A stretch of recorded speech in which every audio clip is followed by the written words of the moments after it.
Pogledajmo šta donosi novi član Sonyjeve Z porodice.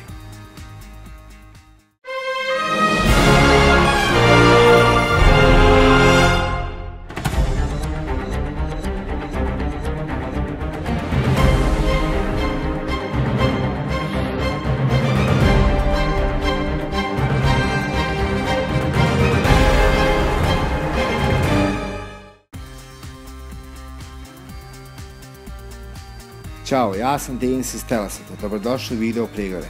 Sony Xperia Z3 zadržava prepoznatljiv izgled svojih prethodnika, a uz jednu promjenu, zaobiljene uglove. Uređaj je također i tanji i lakši od svojih prethodnika. Pomenuta poboljšanja mnogo znači prilikom upotrebe.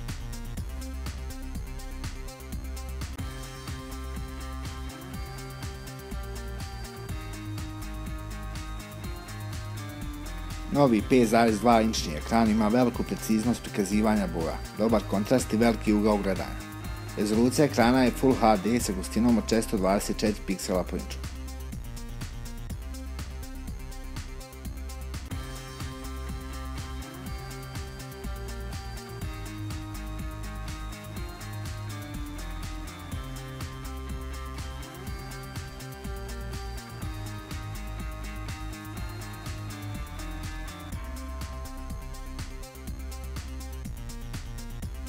Na prvi pogled, kamera od 20 megapiksela nije promijenjena, međutim novi senzor je ubačen sa ISO vrijednošću do 12800. Na taj način se povećava osjetljivost na lošije svjetlosne uslove. Video je moguće snimiti u popularnom 4K formatu. Prednja kamera ima 2,2 milijuna piksela.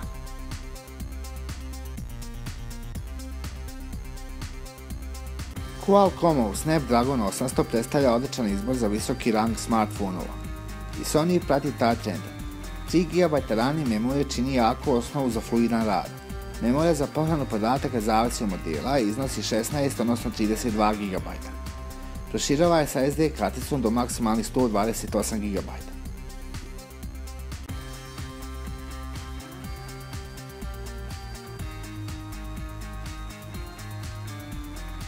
Operativni sistem je Android 4.4.4.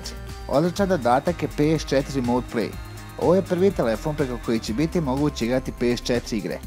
Igre se streamuju direktno sa konzole preko iste Wi-Fi mreže.